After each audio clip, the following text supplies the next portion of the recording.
चुनाव में अपने अपने प्रत्याशियों की जीत के बाद मनोकामना पूर्ण होने पर लोगों की यात्राएं जारी हैं। मांडल से बडाना जी की जीत पर इनके एक समर्थक द्वारा महाकाल की यात्रा की जो बोल माँ की थी, पैदल यात्रा की, वो आज शुरू हो चुकी है। आपने जो बोलमा की है जीतने की, बडाना जी की जीत की, स्व प्रेरणा से की?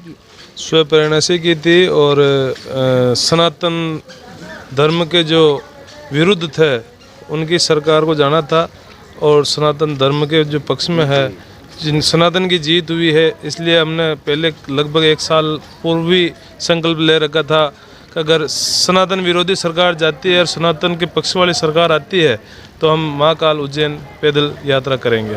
आपके साथ साथ और कौन कौन है? हमारे साथ में दिलीप सिंह जी है पीलीखेड़ा से, ये ओकम है मोहब्बतपुरा से, और एक जयदेव सिंह जी पार्टी है बागोड़ से, एक गुरुदेव श्री राजूपुरी जी महाराज है, राजपुरी जी बाबा, कबूतर वाले बाबा, वो भी हमारे उनके, हम सभी जो युवा साथी है वो राजपुरी जी महाराज के श्री चरणों में है और उनके साथ में है, उनके सानिध्य में है। ऐसा क्या जुनून लगा आपको जो इतना बड़ा संकल्प लिया पैदल जाने का उज्जैन महाकाल?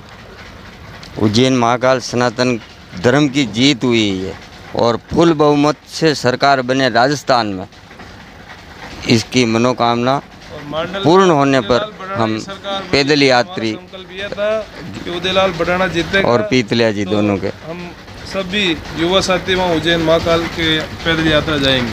आपका शुभ नाम? दिलीप सिंह, कहाँ विराजता? पिलीका खेड़ा। आपके बूथ से कौन सी लीड ली भाजपा ने?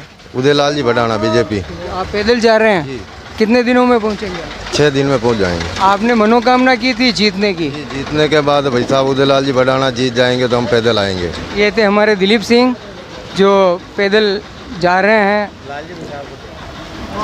अपनी मनोकामना पूर्ण होने के बाद। हमारे पास लालजी सेन भी मौजूद हैं जो भाजपा के कर्मठ कार्यकर्ता हैं।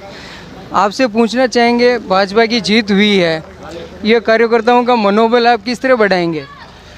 कार्यकर्ताओं का मनोबल इस तरह बढ़ाएंगे, इन्होंने जो भावना लेके ये चुनाव लड़ा है, ये चुनाव क्या उदयलाल बडाना नहीं लड़ रहा था, ये प्रत्येक कार्यकर्ता भारतीय जनता पार्टी का अपने आप को उदयलाल बडाना बन के लड़ रहा था। ये चुनाव उनको लड़ना था, इसीलिए ये चुनाव बहुत ही भारी मतों से, हमको जो आशा थी उससे भी हमने बढ़कर इस चुनाव को जीता है। तो मैं इन सभी कार्यकर्ताओं की भावना को पार लगाने के लिए इन्होंने जो बोल मांग की भगवान से कि अगर उदयलाल जी बडाना जो एक धार्मिक प्रवृत्ति के व्यक्ति है और बहुत ही सादगीपूर्ण उनका जीवन है, तो उनके लिए इन्होंने मनोकामना की थी, तो भगवान ने इनकी मनोकामना पूरी की है। तो इन्होंने जो बोलमा कर रही कि आज ये अपनी मनोकामना पूर्ण करने के लिए आज यहाँ से महाकाल के यहाँ पे पैदल यात्रा, यहाँ से जो भी यात्रियों का जत्था है रवाना हो रहा है, तो हम इनको रवाना करने के लिए बड़े प्यार से इनको सब गांव वालों के सहयोग से इनको रवाना कर रहे हैं और इनकी यात्रा मंगलमय हो, हमारी ये भगवान से कामना है। जय हिंद, जय भारत। बडाना जी अभी मंत्रिमंडल भी नहीं बना, मुख्यमंत्री जी भी नहीं बने, तो अपने मांडल तहसील से बडाना जी से क्या उम्मीद है, मंत्रिमंडल में जगह मिलेगी? बिल्कुल बिल्कुल, आपका सवाल सही है। देखो विगत 25 वर्षों से ये एक लोगों के बीच बनी हुई है कि जो भी मांडल विधानसभा से जीतता है सरकार भी उसी की बनती है और मंत्रिमंडल भी उसका निश्चित ही होता है। तो मैं तो भगवान से ये प्रार्थना करता हूँ कि जो चला आ रहा डरा कभी टूटना नहीं चाहिए और हमारे जो उदयलाल जी बडाना बहुत ही भारी मतों से जिन्होंने राजस्व मंत्री रामलाल जी जाट को हराया है सभी के सहयोग से, तो उनको मंत्री पद मिलना चाहिए और भगवान ने चाहा तो बिल्कुल 101% मंत्री पद मिलेगा, ऐसी हमारी कामना और इच्छा है। ये थे हमारे लाल कृष्ण जी सेन, उनके साथ राजस्थान धड़कन के न्यूज़ के साथ जगदीश तेली बागोर।